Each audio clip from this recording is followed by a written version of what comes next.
Praise the Lord, ang pinakamataas na pagpupuri, paglalahati at pagdadakila ay para lamang sa ating pinakamamahal na Panginoong Hesus. Ako po ay nagpapaabot ng dobling paggalang at pagrespeto sa ating beloved Honorable Pastor Wildy Estrada Almeida, the end-time prophet of our loving God. At pinapatuloy nating inaalaala at sinasariwang mga ginintuang turo at aral ng ating Assistant Pastor Lina C. Almeida at sa kanilang beloved children. Ako rin po ay bumabati sa ating beloved ordained preacher at sa kanyang buong pamilya. Hallelujah. Ako rin po ay bumabati sa ating mga beloved preachers, workers, choir members, mga kapatiran, baguhan man o datihan, at sa ating live webcast viewer, isa pong mapagpalang oras po sa ating lahat. Hallelujah. Nagpapasalamat po ako sa ating pinakamamahal ng Jesus dahil ako ay isa sa napili na ipahayag ang kabutihan ng ating pinakamamahal na Panginoong Hesus. Hallelujah. Alam niyo mga kapatid, bago ako mabautisman dito sa banal na gawain ng Jesus Miracle Crusade, ako ay marami pong bisyo noon. Hallelujah. Andyan na mga paninigarilyo, inom ng alak, magsusugal. Hallelujah.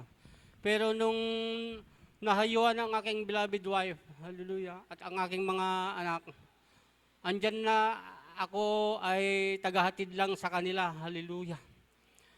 Nabautisman sila sa Baknotan, hallelujah, nung 2014, hallelujah.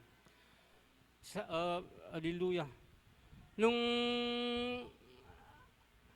Nung February 2015, ako rin po ay nabautisman sa banal na tubig sa pangalan ni Jesus. Hallelujah.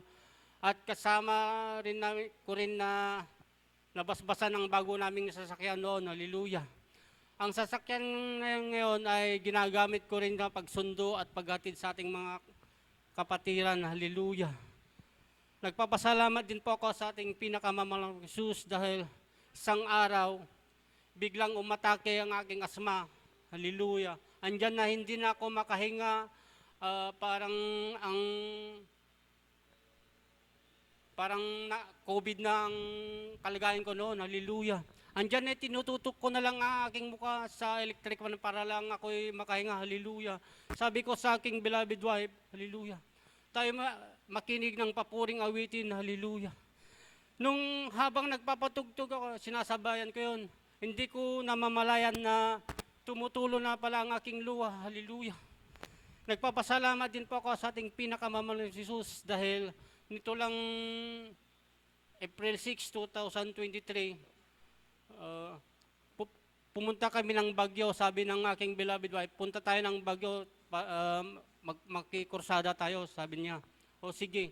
Andyan na pumunta kami, kasama namin ng mga kamag-anak niya.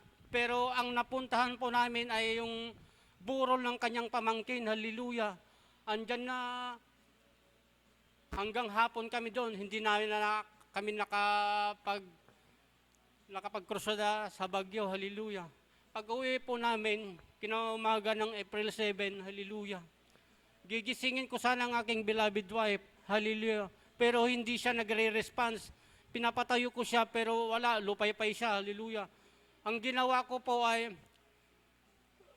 binigyan ko po siya ng CPR, hallelujah. Pinam ko po yung dibdib niya, hallelujah. Binuguhan ko ng hangin ng kanyang bibig, hallelujah, para lang makahinga, hallelujah. Andyan na hindi pa rin siya nagre-response, hallelujah. Inulit ko po yung pagsi-CPR, hallelujah. Andyan na bigla siyang huminga ng malalim, hallelujah. Kaya nagpapasalamat ako sa ating pinakamamahal na Jesus dahil kung wala kami dito sa gawain ng ating pinakamamahal na Panginoon Jesus, siguro ang aking beloved wife ay siguro wala na ngayon dito. Hallelujah.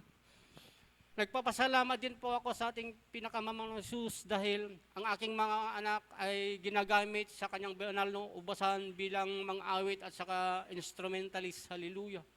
At nagpapasalamat din po ako sa ating pinakamamahal na Jesus dahil ako rin po ay ginagamit sa kanyang banal na ubasan bilang isang adult choir, hallelujah. At nagpapasalamat din po ako sa ating pinakamamahal na Panginoon Jesus dahil binibigyan niya ako ng kalakasan sa araw-araw. Hallelujah. Nagpapasalamat din po ako sa mga Panginoong Hesus dahil, hallelujah, dahil, hallelujah, ako po ay binigyan ng pagkakataon dito. Hallelujah. Lahat ng kapurihan, pasasalamat para lamang sa ating pinakamamahal na Hesus po lamang. Hallelujah. Amen. Purihin po ang ating